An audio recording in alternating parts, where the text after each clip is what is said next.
The same point was made that beyond commissions, simply protecting clients is that is at the core of what we do, is protecting our clients on both sides of a transaction. And this is fundamental to that.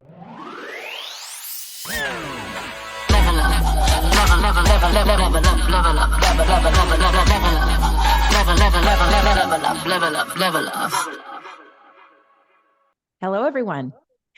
Thank you for coming to our live today, as well as listening to the podcast. Today, we have a very special guest, one of our, pretty much our main real estate lawyer that we love chatting with at the brokerage. Mark Morris from legalclosing.ca is with us today. Thanks, Mark, for joining us. Oh, I'm just here for the introduction. Just go on. Mark, if you don't know Mark, he is very, very generous with his time. I'm always bugging him for random questions, but he also has a lot of great resources online. He handles or manages a couple of great Facebook groups. If you're not a part of them, we'll make sure to link to those. But it's always great to be part of the industry when you know people like yourself that are always willing to give information and help each other. So thanks so much for being here and for being you. That's really too kind. Thank you so much. I'm really thrilled to be here. Awesome. Well, it's great having you always. And we're gonna jump pretty much right in. I think maybe we'll open with a little bit of banter. I mean, it's a new year. We haven't spoken for a little bit, and it's not my nature to go right into the stuff people want to hear. I like wasting their time with a couple minutes of back and forth. So how are things? Happy New Year. Thank you. Happy New Year to you as well. And actually, you know what? It's a good way to begin the interview because truthfully, unlike the past year or so, where every single time I've started this and people say, how are things? I would break down in tears and bring out my psychologist to actually assist me in the destruction of everyone's lives. It was a disastrous year last year. This year is actually starting off with a bit of a bang, which is really nice and quite unexpected. I think the concept that interest rates have kind of hit a peak and that they're scheduled to go down has filtered into a larger consciousness. Certainly the deal flow that's coming into my office is higher than it has been in a while. And those people who have confided in me that they are in danger of default are magically, in some cases, finding money to close. So, it seems like lower interest rates solves all problems. And I hope that it continues because really we've been through quite a 2-year period and maybe a little bit of respite while we kind of just temper and adjust to the new reality is a welcome thing. After all, a soft landing or a soft decline is always the best way to go through declines. And so I'd like to just begin 2024 with a bit of optimism. Just because people say, why are you always so pessimistic to me? But it's just because they've heard me over the past couple of months. I'm usually not. Yeah. I actually, strangely, I have some positive hopes and some good feelings about where we currently sit here, January 2024. Yeah, absolutely. And I feel the same way. I'm always hesitant to be super positive, especially on Twitter or X. You don't want to be over positive, but at the same time, I'm definitely seeing a lot more renewed activity, renewed confidence in the market. And I think we obviously have to proceed with caution, but it's nice to see some more positivity, definitely. So yeah, you know what? That's the best way to begin a year. Really, it's the start of a lot of hopes, a lot of dreams, and if you can start those hopes and dreams with some positivity, that's the best, and that's the great way to begin the podcast too. There you go. For sure. Well, so on that note, then, like the people coming into your office, I mean, to your point, over the last considerable amount of time, it's been so much uncertainty with interest rates, with COVID, with what have you, all these new things that have made some additional complexity in real estate. Your role probably has been more so over the last little bit mitigating or avoiding problems rather than just working through deals and getting things done in more of a traditional sense. Are you seeing that as a hopeful shift then, when you're optimistic for 24, that it'll be less about that and more just kind of a spillover of what's left of what has been and into more of a let's do things more of a quote unquote normal way? Well, I've been positive, so now I can be slightly a bit on the other side here. Look, the higher interest rates, even if we have lower interest rates, even if we go down a full point or whatever it is, we still have people who are underwater holding their breath and are unable to complete. The dynamic that was at play last year is going to continue for this year as well. While there may be some respite, while there may be some optimism, while, you know, at the end of a rain shower, you still kind of can see on the horizon that there may be some sunlight. That doesn't mean you're not still drenched with rain and, you know, filled with mud and everything. We are still deeply in the hole and in the problems that have arisen over the past 2 years, and that is as a result of higher interest rates, which higher interest rates continue to maintain themselves even with those declines. Moreover, remember, we still haven't worked through the height of the pricing cycle. The condo development cycle, particularly for new builds, takes place over a period of roughly 5 years. So if you assume that the height of the market took place in 2021, we're looking at 2025, 2026 until we work out those price points. And because existing price points are still 20% below where we were in 2021, we still have appraisal problems. We still have financing problems. People who bought only for the purposes of assignment, and there were many people who purchased on the understanding that they'd be able to secure a 2% interest, people who had jobs, whatever it may be, we're still going through that dynamic. So the pain and the cycle will still continue. All I'm getting at is, whereas before, holding your breath seemingly had no end, now if you can just hold your breath a little bit longer, perhaps there's a little bit of respite. Yeah, absolutely. I mean, so you have obviously a lot probably coming at you with regards to people that are just unable to close in very difficult positions. What, from a realtor perspective, what are the things that you see that a realtor can do? I mean, obviously they can't hand over a bag of cash and help them out that way, but what are some things that a realtor can do? I'll leave it in your hands, but is there anything that can help to protect their commission? Because I know that's a big deal as well to them. And Totally. what are you Totally. seeing? Well, Yeah. let me delve into the technicalities of this, because it strikes me that, you know, I deal with realtors all day, every day, and there's a lot of seasoned realtors who actually don't understand the technology at their fingertips. Mm. Technology is really one of the useful ways that people can actually help and ensure that their deals go through and that their commissions are paid. Many of you are aware that Geo Warehouse allows you to pull title. Geo Warehouse is, of course, for those of you who are not agents and listening to this for some reason that I can't understand, I'm assuming this is majorly agents. But anyways, if you are not an agent, Geo Warehouse is the agent access to the land registry. And you are able, of course, to pull title through that system. Now, most agents have not done so. And the reason they have not done so is because after they push on the property details button, there's a little thing that pops up and says, do you want to pay 32 bucks? And someone says, curious, but not that curious. And then they walk away from that cost. But if they pay the $32, what they're actually getting is title, the same sort of title that a solicitor gets. Now, the interesting thing is that if you look at title, it has a whole bunch of title is basically, you can think about it in computer terms. You can double click on any of the lines of title and it brings up the underlying instrument. To double click costs a further $3. But if you take that instrument number, AT7345, whatever it may be, and put it into Geo Warehouse, you can buy that underlying instrument as well. What I'm getting at in English is that if you know how to do it, and please speak to your broker of record if you do not, you are able to pull up the amount of the charges that are presently on title before you sell. This is critical because the sale price of a property needs to be sufficient to pay back both the charges on title and the realtor commissions. I guess not both, because there's three, and the legal fees. And you should be, as a matter of course, as a listing agent, ensuring that whatever the sale price is that is negotiated at the end of the night is sufficient to cover all three. A lot of people are not.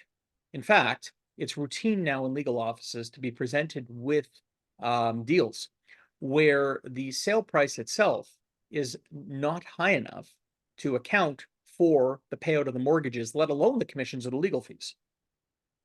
And as a result, the deal falls apart or gets very messy very fast.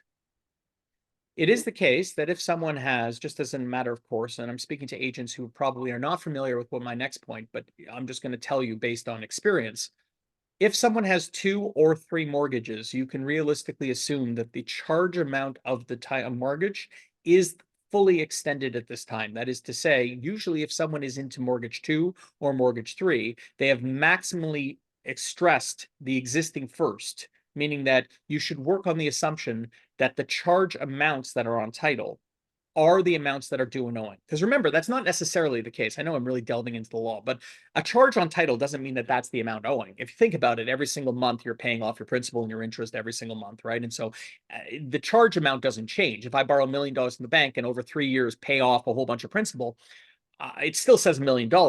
So $1 million may not be owing. But if you have more than one mortgage, it's almost always the case that that full amount is owing, plus the second, plus the third, and that they've made very little by way of repayments. And you should work on the assumption that those full amounts, plus perhaps an interest penalty, has to be paid, plus the commission, plus the legals. And if in fact you've pulled title before your listing and you've noticed that the sale price is not going to net an amount that can pay this off, a serious discussion has to be made with the selling agent prior to you engaging in this process. Absent that, there is a whole messy procedure that therefore needs to take place, which I've been involved in many times over the course of last year as a result of the market conditions that we're currently facing. Note, this was never really the case, by the way, over the past 20 years, because in a rising market floats all boats. And as a result, a rising market means that you always had enough money to pay off the actual amounts due and owing. But that is a feature of today's market where prices have been depressed and significantly depressed over time. Well, and to your point, for agents who are routinely uh, paying hundreds, if not thousands of dollars for things like photos and postcards and all the other things, $32 to protect themselves in a deal is, it's not immaterial, but it's immaterial. It's definitely something that it's tangibly worth your while to invest to protect yourself and to understand really beyond your commission, understanding the scenario that you're getting into or potentially getting into is crucial to the job that we do. Yeah, remember, it's not just that. It's not just protecting your commission. I mean, most people aren't aware of this either as agents, but if you're under TREB's rules, as an example, TREB has rules that permit the cooperating agent to force the listing agent to sue their own client for commission, for due and owing. There are actually any number of other rules as well that I could go into that would result in just what is in Yiddish we call, I know I'm being recorded, so I'm not going to call what I was going to call it, but a cluster bomb. Let's call it that. A cluster bomb is what will exist as between the cooperating agent who has no knowledge of any of this and the listing agent. And people are going to say, well, listing agent, why weren't you diligent? Wouldn't a normal realtor who is ultimately listing a $2 million property have pulled title? Is that the standard of care that is expected of a real estate agent? I would suggest it is. I think that there is actually liability in not doing this as much as anything else, both towards the cooperating agent and perhaps the buyer. You're opening yourself up to a world of hurt. It really needs to become the standard of competence that a title search is pulled prior to actually listing properties in today's market. Absolutely. And building on what you said, we are getting comments and anyone who's watching is welcome to ask questions as we go. We're keeping an eye, but the same point was made that beyond commissions, simply protecting clients is that is at the core of what we do, is protecting our clients on both sides of a transaction. And this is fundamental to that when you're looking at the actual title information and instruments that might go beyond just first, second, third mortgages. Like there's other stuff you can see there that has equal or greater impact as well. There absolutely is.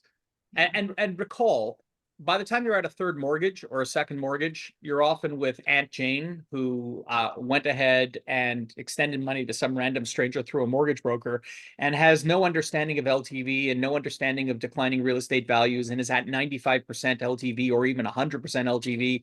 You see ridiculous things on third mortgages sometimes. So these situations are not uncommon where there is not enough money to pay off. It happens regularly. I speak to lawyers all the time who call me and say, what the hell do I do now?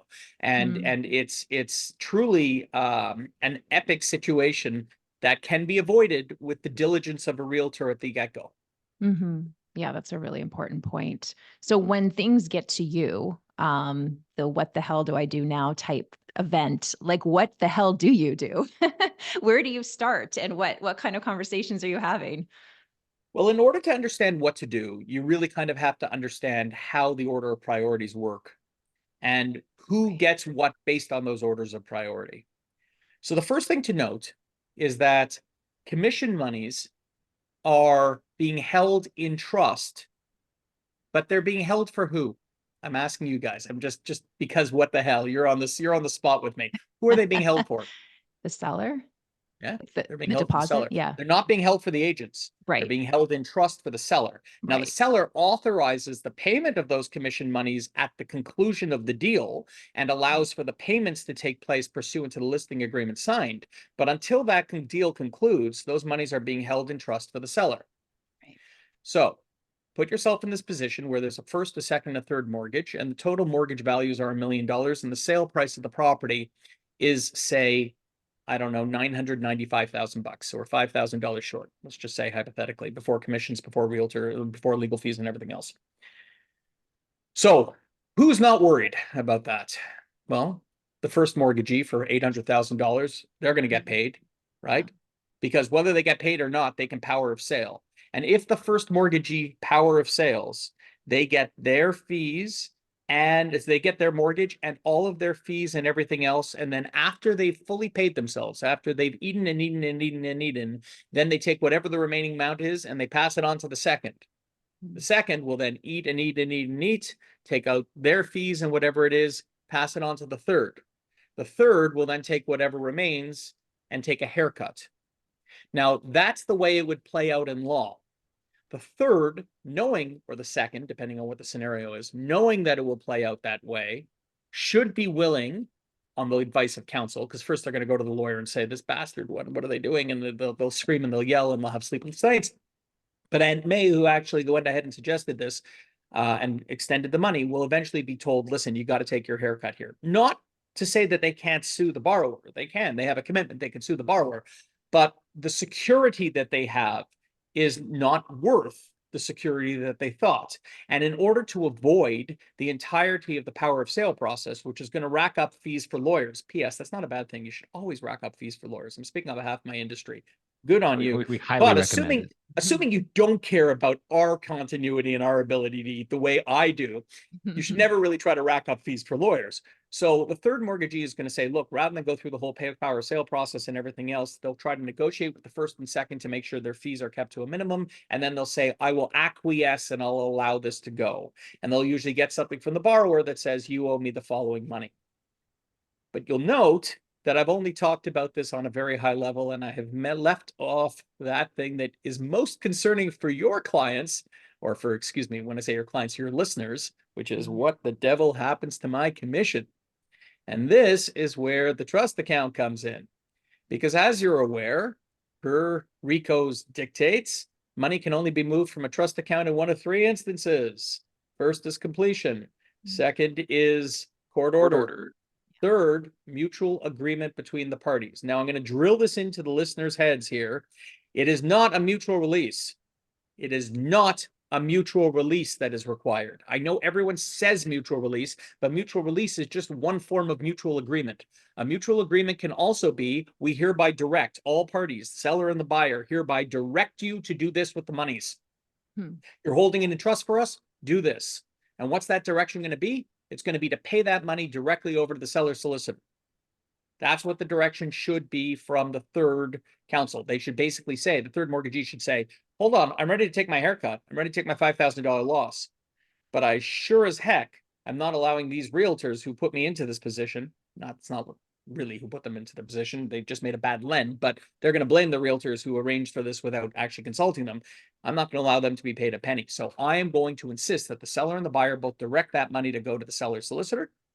The seller solicitor will then use the maximum amount to pay off all three mortgages, and I'll take my haircut. You'll show me all the numbers, and I will release my position. And you, the realtors, you still have your claim. You can go, like me, let's go sue that person in the normal course for our commission. And that's what should happen. Now, practically, lawyers don't understand the power sale process, nor do they understand how these things happen. I know that I'm not speaking about all lawyers, and many lawyers do, but lawyers who haven't encountered this, there's young lawyers, there's lawyers that don't regularly practice in real estate and everything else. Most lawyers don't actually understand to do this. Most lawyers just basically have the third take their haircut and don't worry about the commissions. And so you often get paid anyways. But a good lawyer that knows what they're doing would immediately do what it is I've said, undercutting your commission, basically getting the maximum amounts to the mortgagee holders, and you're done.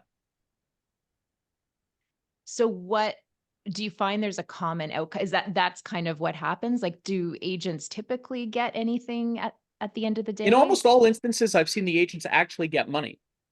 Particularly the co-op agent, because the co-op agent, there's a whole thing that goes on. The co-op agent is basically going to say, well, hold on a second, because the buyer technically owes me the money in the event that I don't get paid from you, because that's what the BRA says. Right. So I'm going to insist that this happen, else I'm just going to go to the first mortgagee, put them into power of sale, and buy directly from that person, and I'm going to get paid my commission, because it's in the buyer's interest to do this. Otherwise, I have a claim against the buyer, which is not what has been agreed to here. And so the co-op usually figures out a way of getting paid. Really, the person who ends up getting screwed is the listing agent. But again, that's detailed machinations and negotiations that go on between the first, the second, the third, the buyer, the seller, the co-op, the listing. It's everyone. And generally what you need is you need one lawyer who actually understands this stuff to stand up and say, hold on, here it is. Here's the order of priorities. Confer with your clients. Here's what we're going to do. Here's what's going to happen with the co-op. Here's what the actual haircut is. Here's all the numbers. Let's move. Everyone agree. Good. Let's go. Sometimes you don't get that. Sometimes the deal falls apart. Again, it depends on legal counsel. It really does. Look, law is a commoditized process to a large degree. In the same way, by the way, I mean, I've insulted my profession, I'm going to insult yours. In the same way that selling a condo at ICE condos is a commoditized process. I mean, do you really think that there's huge advantage to hiring the best realtor out there if you're buying at ICE condos and you're one floor above and it's the exact same layout and it's the exact, you can figure it out, you can price it, you'll move the product, probably something pretty similar. It's largely commoditized. Same thing with most real estate deals until it isn't. And this is the same for real estate until it isn't. And this is an example of when it isn't. And this happens all the time. Not just this, I can bring up any number of other examples that we deal with, but understanding how the law works and understanding those dynamics and having the lawyer that can say to their clerk, thank you very much, this one's now on my plate, let's move. And then starting with the letterhead, that's the value of a real estate lawyer. That's where we prove our worth. Would you say that like this all lives separate from the contractual process between a client and a realtor? Because this goes into what happens after the fact and stakeholders who are not even part of the real estate process, these mortgagors. Given though the new environment in Ontario that we're in with TRESA and the need for greater disclosure and the need for being as specific as possible in laying out there who gets paid what in various scenarios, is there a benefit that would serve a realtor at all to be a little bit more specific and overdo it on that initial agreement or in the agreement of purchase and sale itself, speaking to contingent situations that could arise where where monies need to be distributed and you're going to be lowest in the pecking order? Does that serve a realtor in any legal beneficial way whatsoever, or not No, in really? It's fact, just a separate piece of it paper. would be detrimental. So first off, nothing that you actually sign as part of your agreement of purchase and sale will change the secured interests on title, right? There's nothing you can do as between these parties that don't involve the mortgagor releasing their security that would in any way change things. Moreover, if you do start trying to change things, and if you do specifically start trying to change things in the agreement pertaining to mortgages, you will find quickly that your competence will be called into question, because Section 10 of the agreements are written that way for a reason. And Section 10 call for clean title already. They say these are to be removed.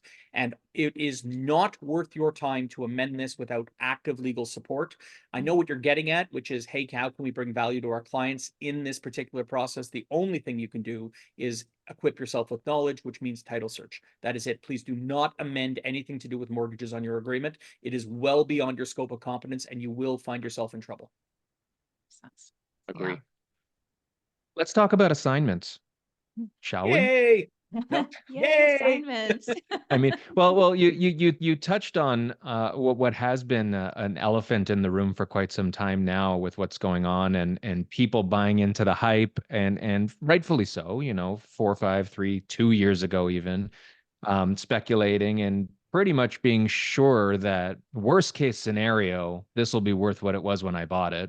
And to your point, interest rates, maybe they go up a point, but I'll be fine with whatever my intention is. And lots of people have been running into situations that you're seeing probably as much or more than any, where they're not fine and they can't close.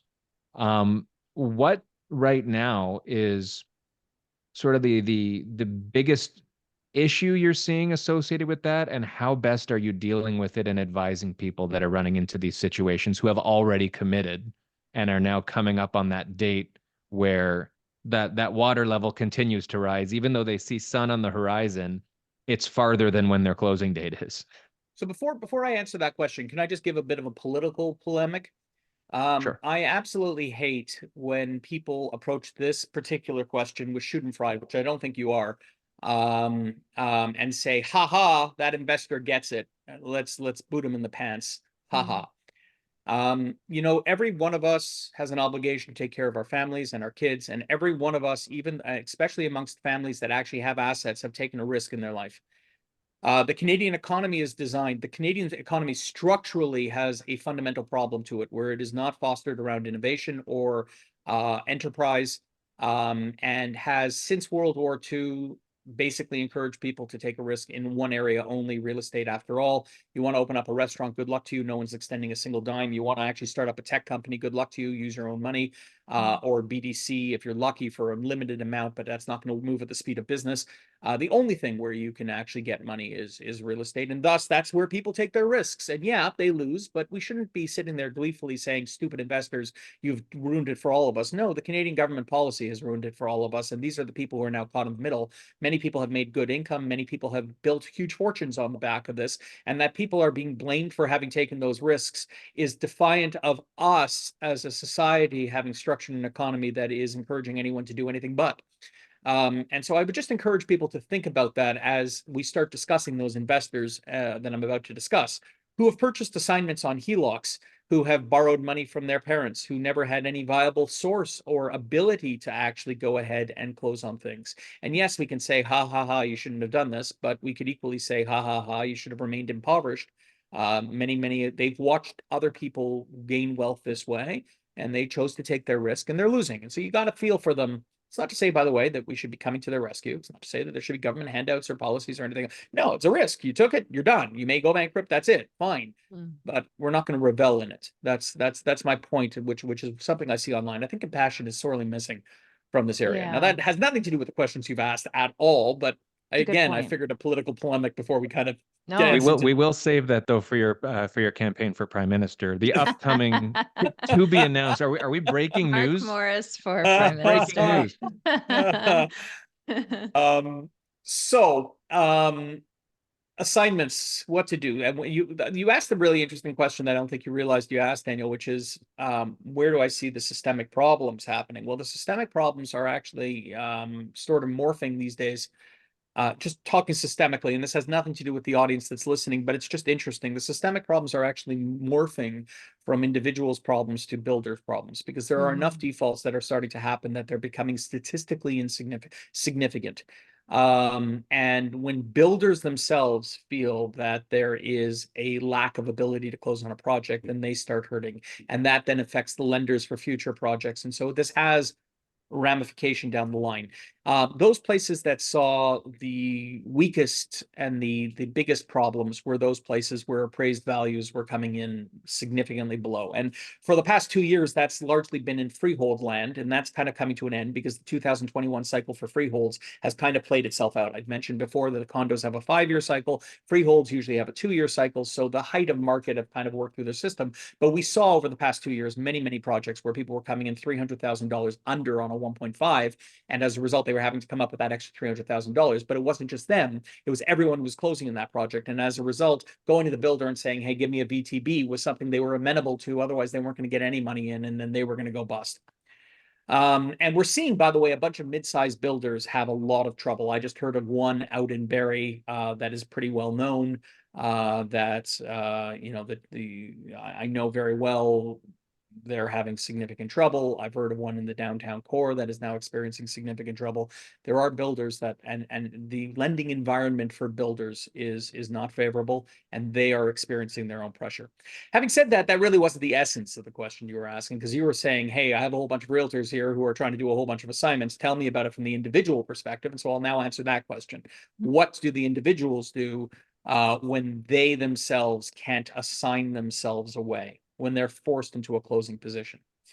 Well, the first, look, I try to bring interesting value to the conversations I have and not recite something everyone has heard 100 times. So let me tell you something interesting, which is I'm encouraging every single person to try to get an assignment on paper, even for builders that are denying those assignments, because it is my belief, and it's not substantiated by case law, but I do believe it to be the case, that if you position an assignment that the builder rejects, and builders are not rejecting many assignments, though I have had one in the past month. If the builder rejects an assignment that you bring to them, it is my contention that they have not adequately mitigated their damage if you've alerted them to the fact that your client cannot close. And as a result, they are limited to the deposits that have been put down as liquidated damages and cannot proceed against your clients for remainder damages. That's not to say they can't proceed, they will, but I think that there's a valid defense in court to say that we tried to help you mitigate this loss. You did nothing of the sort. As a result, you cannot come after me now for the differential because you're now selling for $200,000 less. I brought you someone. So it's always worth your time to try to assign. And builders are more than willing to allow assignments because if you think about it, the builder is getting more security, not less, through an assignment because the original assignor remains on the hook. The problem is that the assignment market is largely illiquid. And the interesting dynamic that took place was that at the beginning of the year, the assignments were selling at something close to their purchase price from 2019. Over the course of last year, and particularly the last 4 months of last year, we saw that people were walking away from whole deposits. It's now kind of the case that assignments can be picked up for 20% off price because that's the deposits that have been placed. What's more, they're even willing in some cases to pay the realtor fees over and above that amount. And as a result, the assignment market is moving, but it's moving at that metric. So it's still liquid, but it's liquid at a loss. That's painful for a lot of people, but it's a deal a lot of people are ready to accept because it's sunk cost and people are signing assignment agreements on that basis.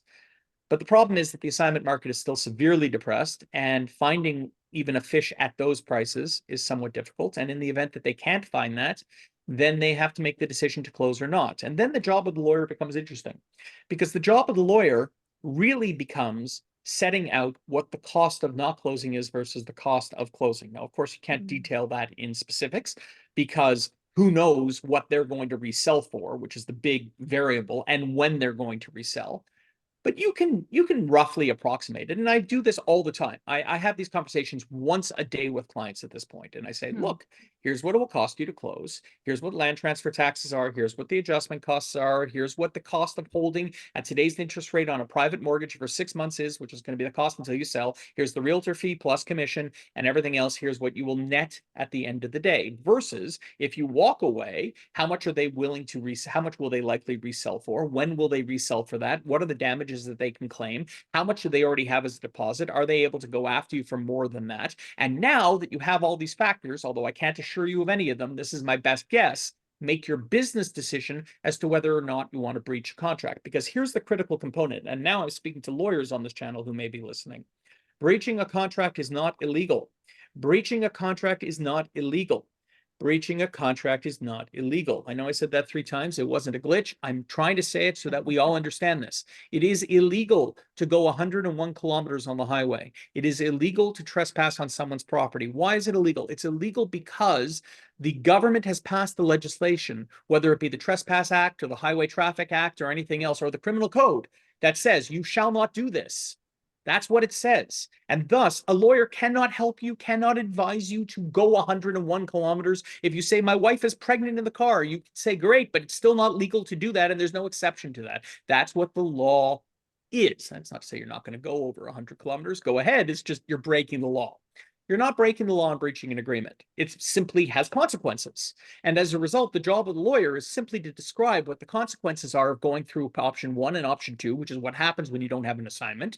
And then you make a business decision with the risk replete on your shoulders. But an educated decision. Again, another reason to go to a knowledgeable lawyer who understands what's going on. And then from that point onward, you're actually then able to say, okay, this is how we're proceeding. And more of my clients are deciding to proceed with breach because they understand the consequences. And by the way, as with everything in life, once you understand consequence, it is far easier to make decisions than if you're just scared and staring into the abyss. Yeah. Scared and staring into the abyss means paralyzed inability to make decisions. Understanding what the ramifications and resulting outcomes will be of decisions allows you to make measured and easy or better decisions, which allows you to navigate through what is a very difficult time being unable to close on a deal. And then the third option is either assignment, breach, or you take private financing and you move forward, or you do something extraordinary by borrowing from parents or anything else, and that has its own consequence, but you can work it out financially. So after all, purely a financial thing. Yeah. I I've been thinking more and more about just the whole pre-con market and how, if there's speaking to the upcoming prime minister here, what would you say? Because I'm just thinking, like, what protections can be put in place for developers as well as for buyers of these pre-construction units where you're purchasing 5 years prior to a building being built and you having to close on it. So a lot can happen in 5 years. You can lose your job, you can move, you can do all these sorts of things. So, like, we're approving people based on one moment in time, many years prior to the actual requirement to close. Like, I don't know if I don't know if there's an answer or there's There is. ways. There's Yeah. there's an So answer. how can we You protect simply against that? say, listen, there's a lot of risk replete in new construction, so let's do this thing with the builder. The builder, let's go up to them before the contract is signed, and let's say, instead of an elongated deposit schedule, let's expedite the deposits, but you will allow me to sign in a corporate name. In other words, I'm in this for the corporation alone. You'll get my deposits up front. That's my commitment that I'm ready to close, but I don't want to be tied to this long term. And there's actually quite a few people who have signed in pure Hmm. corporate names with a whole bunch of builders. But generally, the builder is loath to do that if they're just taking 5% per year. If there's an LSQ Right. project where they're taking 5% per year, no, like that means nothing to me. So what you want to do is you want to say to the builder, listen, I know you have a policy where you don't allow people to sign in anything but their personal names. But with respect, screw your policy. I'd like to sign in a corporate name, and I will give you your deposit monies largely up front. But you have to give it to me in my corporate name. That's the deal. You go back, you go speak to your owner, and the owner's going to say, for sure, because we're going to have your deposits. We have 20%, and I'm ready to take that risk. Remember, they're not moving product right now. This is still a gain for them. There you go. Yeah. You're done. So that is actually a very viable and good way in today's market of actually protecting your client as against future volatility. No one is doing it except for this one person that I know, but I strongly suggest it. Yeah. Oh, that's a good point. Well, I think that's a great unique strategy that I haven't seen anybody do that either, but it's something that you've heard it here first from the future prime minister that builders will say okay to that too. So don't take no for an Can answer I when you go object to to them with something that. for a second? I know this is going to get me in a lot of trouble. I'm a liberal, and I therefore think that if I am to be future prime minister, I have about 12 years to wait until the cycle goes through. Because It's okay. I don't think That's we're okay. raising our heads above this water anytime soon Every here. every campaign has to start somewhere. Every campaign has to That's start right. somewhere. It And you know what? starts here. A dozen years of runway makes this all the more realistic for you. That's So true. we just want to go in history as the place it all started. That's where we Very want to good, go in very history. good. Yeah. You also touched on though, and I know that people are still wondering whether breach is illegal. You might want to bring that up one more time, whether that's against the law, breach of contract. But we could talk about that later. But hope is not a strategy, and I think people lose sight of that. And as realtors, when we do, even in the onset, when we do an assignment deal with somebody, or not an assignment deal, sorry, you buy a pre-con deal today, we set and forget that for the most part. And I don't want to paint everybody with the same brush, but it's incumbent on us, especially in this environment, to keep checking in on our clients and on the situation and on the economy and what's going on. Because you're right, people don't think about it until they need to. And often when they need to, it's getting close to too late, or it's a lot hairier than it could have been if you were a year ahead of time or what have you. So keeping your eye on the ball and not just depending on things will turn around because I still have a year and a half to go or whatever it is really important. as well. And I think that's something that I take from what you were saying as well. I know that wasn't the exact point you were making necessarily either, but um, it's really, and you're getting tons of support here for your campaign. Oh, That's why I keep looking to the left here. There's like, I'm Steve. pretty sure there's like whatever are there packs in Canada, or is that just a states thing? Like a pack where I, Remember, I have 12 years to figure this out, so I Yeah. have well, no idea. okay, we'll figure out a way to get fundraising Pre-con from this deal. You've video. got way more time. You got time. Yeah. I totally agree with you. Yes. Yeah. Holding your client's hand and being there for your clients, particularly for new build construction. I'm a realtor I'm also a realtor. I don't practice. I only practice in law, but I'm a broker as well. And interestingly, one day I'll never forget, I was just standing outside a new build center. I'm not going to mention the thing, but I got 5 deals one day by standing outside of a sales center, just saying, "Hi there, let me take you in." I mean, I don't know who these people are. I still don't know who they are, but like these checks just rolled in one day. It was wild. It was like, I couldn't believe that was the standard by which Oh my goodness. we were. It was nuts. We just lost every listener because they all ran to find their nearest sales center, and they're It's not going to setting up work that tables well right anymore. No, this was back in the heyday. Yeah. It won't work, This was guys. in Don't do it. 2009 or 2010. It was crazy. Yeah. But look, that's not, and there's a reason, by the way, I'm not a realtor today, because that, like you could see, I'm better in this area than that one. Look, the be all and end all is you have an obligation to your clients, and that obligation requires you to care about your clients' interests, put their interests before your own, and that means continual dialogue, understanding who they are, and not just dropping the deal once the commission is earned. It's ensuring, for your own benefit and for your own reputational benefit as much as anything else, that these things continue and that your relationship continues with them, and that you are seeing them through the process. And if you feel uneasy about speaking to those people you sold new build product to because of the circumstance, then perhaps that is a requirement to take an internal evaluation of what you are peddling to your clients, because that unease stems from the fact that you've locked them into something which is not to their benefit, which is fundamentally your obligation as a realtor. Yeah. No, so true. Very wise words. Thank you so much, Mark, for coming on and joining us. We have a lot of people that got a lot out of this session, so we really, really appreciate it. How do people find you? Because at this point, I'm sure a lot of people want to refer their clients to you. So what you do is you wait until the evening, and then you look for the bat symbol, and you just follow it, and you're legalclosing.ca. I work with a colleague, Alex, and she and I are available 24/7. We would love to hear from you. Legalclosing.ca. Simple, straightforward. You'll see all of our details. Our pricing is right on our website. It's flat fee, and basically we're awesome. Go look us up, and there it is. But I really appreciate, guys. As a matter of course, let me just say my last words. You were good enough to introduce me very kindly and give me the time. I will tell you, I speak to a lot of brokerages and I speak to a lot of people.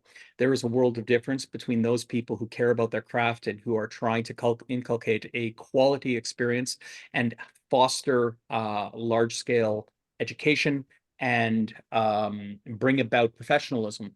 And I count you two as foremost amongst them. So it's a real pleasure to be here. And I appreciate very much the opportunity to actually be able to speak to audiences that care about this on its merit and for the purposes of benefiting Ontarians as a whole. So thank you for that opportunity.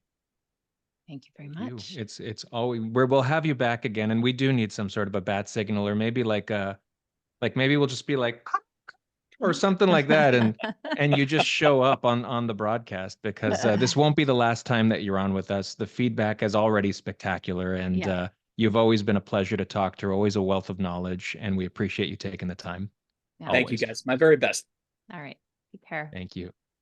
Level up, level up, level up.